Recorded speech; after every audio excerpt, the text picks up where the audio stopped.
Hello everyone, this is C Hrithik Gadia from Vaishali's R squared academy. इस video में दोस्तों अपन सीखने वाले proforma for balance sheet.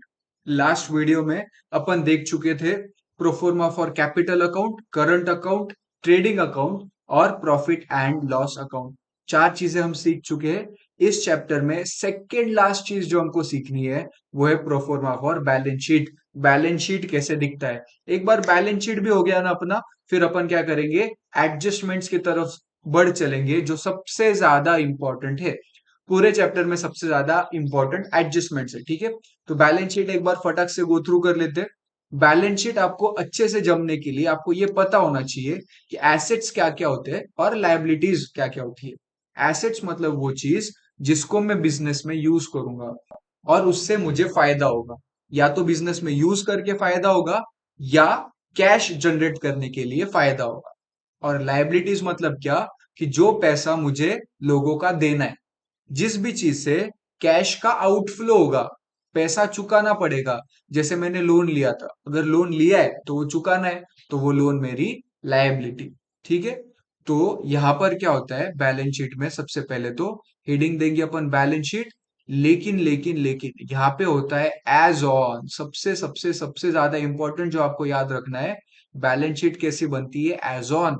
Trading account और प्रॉफिट एंड लॉस अकाउंट में हमने देखा था फॉर द ईयर एंडेड, लेकिन बैलेंस शीट में आपने क्या लिखना है, एज ऑन। ये सारा लिखने का मार्क्स होता है दोस्तों, बहुत ज्यादा इंपॉर्टेंट है, ध्यान देना। बैलेंस शीट को होता है एज ऑन। यहाँ पे आप क्या लिखोगे, लायबिलिटी साइड, ये होती है अपनी लायबिलिटी साइड। और ये क्या होता है अपना एसेट साइड।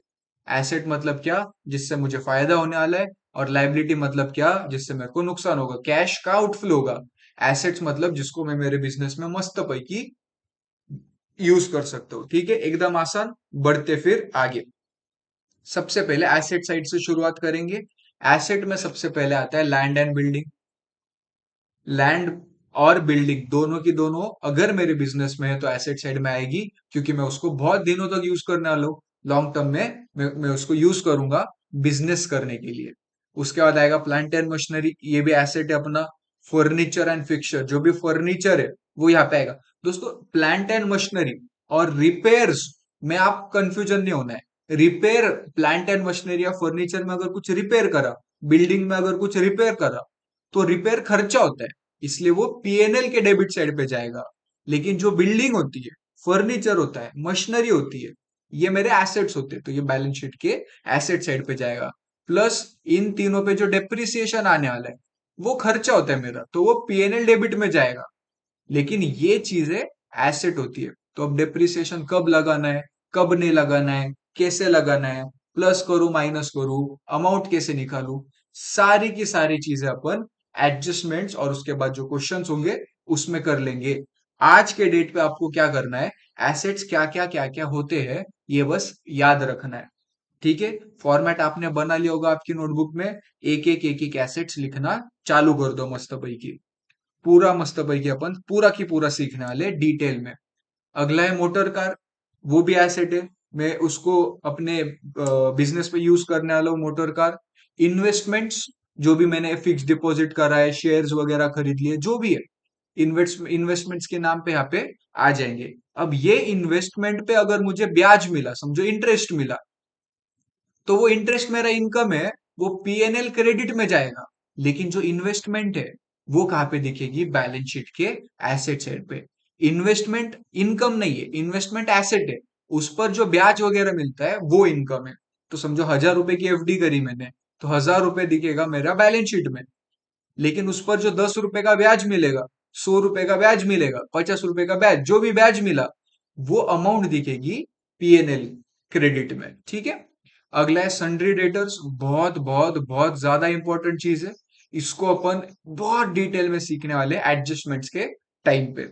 तो सन्ड्री डेटर्स ये एसेट है, क्योंकि डेटर मतलब कौन, जो मुझे पैसा देगा, पैसा मिलने वाला है मुझे, तो फायदा होगा जिंदगी में, इसलिए एसेट है मेरा।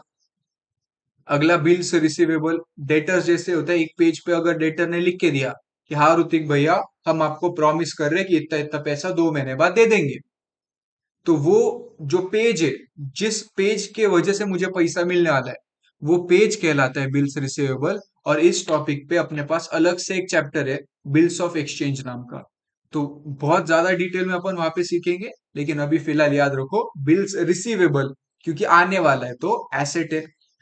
अगला है लोन्स एंड एडवांसेस। अगर मैंने किसी को लोन दे के रखा है तो वो बाद में मेरे को चुकाएगा। मैंने अगर किसी को दे के रखा है तो वो चुकाएगा, फिर से पैसा मिलेगा तो मेरे मजे होंगे, इसलिए वो मेरा एसेट है। प्रीपेड एक्सपेंसेस, इसको याद रखो दोस्तों, कॉन्सेप्ट बहुत प्यारा है प्रीपेड एक्सपेंस। समझ के चलो, इसको थोड़ा सा एक्सप्लेन करूंगा मैं। प्रीपेड एक्सपेंस मतलब क्या, कि अगले साल का खर्चा मैंने ये साल ही पे कर दिया। समझो, ये जो रूम है, जिस रूम में मैं ऑफलाइन क्लासेस लेता हूं, वो रूम का खर्चा है 50,000 रुपए एक महीने का। फॉर एग्जाम्पल पकड़ के चलो कि ये रूम का खर्चा है 50,000 रुपए एक महीने का, तो साल भर का कितना हुआ, 6 लाख रुपए। लेकिन मैंने क्या किया, ये जिसका रूम है उसको बोला एक काम करो, ये साल का 6 लाख रुपए होता ना, आप 2 साल का रेंट एक साथ ले लो। 12 लाख रुपए मैंने उनको दे दिया। तो 6 लाख रुपए तो ये साल का रेंट है, तो वो ये साल का खर्चा है, तो वो पीएनएल डेबिट में रेंट एंड रेट्स में चला जाएगा, कोई टेंशन नहीं। लेकिन बाकी का जो 6 लाख रुपए है, जो अगले साल का, यही साल पे किया मैंने, अगले साल का खर्चा जो ये साल पे किया मैंने, वो मेरा खर्चा नहीं है ये साल का, वो खर्चा तो अगले साल का है। इसलिए ये साल मैं क्या करूंगा, प्रीपेड एक्सपेंसेस के नाम पे उसको एसेट साइड में दिखाऊंगा। अब एसेट क्यों, क्योंकि अगले साल तो मैं रूम के मजे लेने वाला, लेकिन पैसा तो देने का नहीं। रूम के मजे लूंगा, यूज करूंगा, लेकिन पैसा देना नहीं है, इसलिए वो क्या है, मेरा एसेट। तो अगर अगले साल का खर्चा यही साल पे कर दिया है, तो वो एसेट साइड में आता है प्रीपेड एक्सपेंसेस के नाम पे। ठीक है, तो रेंट के इसमें क्या लिखेंगे अपन, प्रीपेड रेंट। अगर इंश्योरेंस पहले ही भर दिया मैंने तो प्रीपेड इंश्योरेंस। टैक्स पहले ही भर दिया तो प्रीपेड टैक्सेस। ऐसे सारी चीजें आ जाएगी। अगला है आउटस्टैंडिंग इनकम, ये भी बहुत ज्यादा इंपॉर्टेंट है दोस्तों। आउटस्टैंडिंग इनकम मतलब क्या, आउटस्टैंडिंग मतलब अब तक आना बाकी है, इनकम पैसा आना बाकी है। इसका एक एग्जांपल लेते हैं। समझो, मैंने क्लास 12th को सिखा दिया, एक स्टूडेंट था, उस स्टूडेंट को मैंने सिखा दी। वो क्या बोला, भैया अभी पैसा नहीं मेरे पास, मैं आपको अगले साल दूं तो चलेगा क्या। मैं बोला कोई टेंशन नहीं, अभी आप सीख लो, अच्छे से सीख लो, अच्छे मार्क्स स्कोर करो, आपके पास जब पैसा आएगा अगले साल, उसके अगले साल जब भी, तो मुझे दे देना, कोई टेंशन नहीं है। तो देखो, मैंने मेहनत तो ये साल कर डाली, तो इनकम तो यही साल होना चाहिए था, लेकिन पैसा आया नहीं। अगले साल आएगा या उसके अगले साल आएगा, तो जब भी आएगा तो मेरा फायदा होगा, क्योंकि मेहनत तो एक बार की हो चुकी, अब बस पैसा आना बाकी है। तो फायदा है, इसलिए मेरे को क्या करना पड़ेगा, एसेट साइड में लिख देना पड़ेगा। तो या तो अगले साल का खर्चा यही साल भर दूं, तो भी एसेट है, प्रीपेड एक्सपेंस। और ये साल का इनकम अगर आया ही नहीं, अगले साल आएगा या उसके अगले साल आएगा, तो उसको आउटस्टैंडिंग इनकम के नाम पे अपन लिख देते एसेट साइड में। अगला होता है क्लोजिंग स्टॉक। क्लोजिंग स्टॉक मतलब हमने डिस्कस किया था, क्लोजिंग स्टॉक एक और जगह पे कहाँ पे आता है, ट्रेडिंग अकाउंट के क्रेडिट साइड पे, लास्ट में हमने लिखा था बाय क्लोजिंग स्टॉक। तो क्लोजिंग स्टॉक क्या है, अपना एसेट है, कि साल जब खत्म हुआ, दुकान मैंने बंद करी, तो वो टाइम पे दुकान में कितने रुपए का सामान पड़ा हुआ था। अगला है कैश इन बैंक। कैश तो ऑफ कोर्स एसेट है, बैंक में जो पैसा पड़ा है वो भी एसेट होता है। ठीक है, अब अपन बढ़ते हैं लायबिलिटी साइड पे। लायबिलिटी साइड में सबसे पहले क्या लिखते हैं अपन, पार्टनर्स कैपिटल अकाउंट। अपने जो भी पार्टनर है, 2 पार्टनर, 3 पार्टनर, 4 पार्टनर, जितने भी पार्टनर है, यूजुअली क्वेश्चन में 2 ही आते हैं, तो दोनों पार्टनर के नाम लिखेंगे। और कैपिटल अकाउंट का जो बैलेंस है ना, टू बैलेंस कैरी डाउन या बाइक बैलेंस कैरी डाउन, जो भी लिखा वो ये साइड पे आ जाएगा। ठीक है, आगे बढ़ जाते हैं अपन। अगला है जनरल रिजर्व। जनरल रिजर्व अपनी लायबिलिटी होती है, क्योंकि वो प्रॉफिट का ही पार्ट एक होता है। जनरल रिजर्व क्या होता है, समझो ये साल मुझे 10,000 रुपए का प्रॉफिट हुआ, तो 10,000 रुपए से मैंने क्या किया, 10,000 रुपए में से मैंने 1,000 रुपए अलग से निकाल के एक मनी बैंक में डाल दिए, और बाकी के 9,000 रुपए पार्टनर्स को डिस्ट्रीब्यूट कर दिए। तो वो जो 1,000 रुपए मैंने साइड में रखा था, वो क्यों रखा था, कि आगे जाके अगर कभी इमरजेंसी हो जाए, कुछ हो जाए, पैसा लगे, तो वो प्रॉफिट मेरा बचा रहे, वो यूज कर पाऊं मैं आगे जाके। तो उस अलग से रखे हुए पैसे को क्या बोलते हैं, जनरल रिजर्व। तो वो भी कहीं ना कहीं पार्टनर का ही होता है, अगर यूज नहीं हुआ तो पार्टनर को दे देना पड़ेगा, क्योंकि फर्म पार्टनर को दे देगा तो वो जनरल रिजर्व लायबिलिटी अपनी, क्योंकि वो देना है। अगला आया बैंक लोन। अब मैंने बैंक से जो लोन लिया था वो चुकाना पड़ेगा, क्योंकि वो चुकाना है तो वो लायबिलिटी आ जाएगी अपनी। अब लोन फ्रॉम पार्टनर्स, पार्टनर्स ने कैपिटल तो दिया ही, वो भी मैंने लायबिलिटी में लिखा, लेकिन कैपिटल के ऊपर एक्स्ट्रा पैसा दे दिया लोन के तौर पे। तो पार्टनर से लोन आओ, बैंक से लोन आओ, किसी से भी लोन आओ, वो अपनी लायबिलिटी ही रहेगी, क्योंकि वो मुझे आगे जाके चुकानी है। अगला बिल्स पेएबल, यहाँ पे जैसे बिल्स रिसीवेबल था, यहाँ पे बिल्स पेएबल है, क्योंकि वो पे करना है, तो लायबिलिटी है। बैंक ओवरड्राफ्ट, ये बहुत प्यारा कॉन्सेप्ट होता है दोस्तों। बैंक ओवरड्राफ्ट मतलब क्या, कि समझो मेरे बैंक अकाउंट में 5,000 रुपए पड़े हुए हैं, लेकिन मुझे अचानक इमरजेंसी में पेमेंट करना पड़ा 10,000 रुपए का, लेकिन अकाउंट में तो 5,000 रुपए पड़े हुए, पेमेंट तो 10,000 का करना है। तो मैंने क्या किया, बैंक वाले को फोन किया। अब बैंक वाले को फोन करके मैंने क्या बोला कि सर देखो, मुझे ना 10,000 का पेमेंट करना है, लेकिन बैंक अकाउंट में 5 ही है। एक काम करो ना, मेरे बिहाफ पे आप एक्स्ट्रा आपके 5,000 डाल के 10,000 का पेमेंट करते हो क्या बैंक अकाउंट से मेरे? तो बोला ओके सर, कोई टेंशन नहीं, आपके 5,000 और मेरे अलग से 5,000 डाल के मैं 10,000 का पेमेंट कर दूंगा। तो वो जो एक्स्ट्रा 5,000 बैंक वाले ने मेरे बिहाफ पे पेमेंट किया, उसको बोलते हैं अपन ओवरड्राफ्ट। अब वो पैसा मुझे बैंक वाले को फिर से दे देना पड़ेगा। तो जितना पैसा मैं बैंक वाले को देने वाला हूं उसको क्या बोलते हैं, बैंक ओवरड्राफ्ट।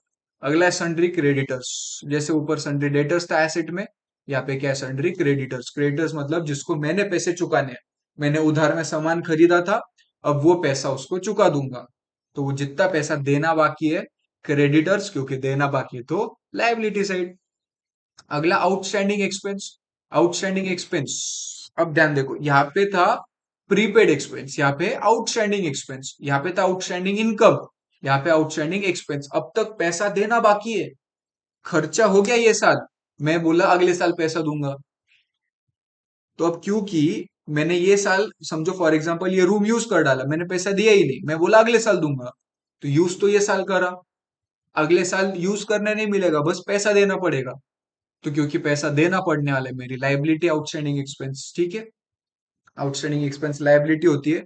और अगर इनकम रिसीव्ड इन एडवांस है, जो भी एडवांस में पैसा मिल गया है मुझे, इनकम समझो आप आए, आप बोले भैया 11th की फीस कितनी है, मैं बोला 25,000। आप बोले 12th की कितनी है, मैं बोला 25,000 है, 11th और 12th दोनों 25-25। तो आप बोले एक काम करो भैया ये लो 50,000 मजे करो। तो जो 11th की 25,000 आपने पे करी, वो तो मेरा ये साल का इनकम है, तो मैं उसको पीएनएल सेल्स में दिखाऊंगा, ट्रेडिंग क्रेडिट। लेकिन जो अगले साल का आपने मुझे पैसा दिया है, वो ये साल की इनकम थोड़ी, वो तो अगले साल की इनकम है, तो उसको इनकम में नहीं दिखा सकते। तो इसलिए वो क्या है, मेरी लायबिलिटी। लायबिलिटी कैसे बनी, कि अगले साल मुझे सिर्फ मेहनत करनी पड़ेगी, पैसा नहीं आएगा, सिर्फ काम करना पड़ेगा, सिर्फ सिखाना पड़ेगा, और अगर ना सिखाऊ तो पैसा दे देना पड़ेगा।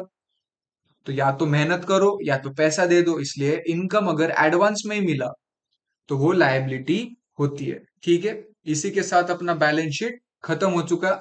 इतना ही था बैलेंस शीट।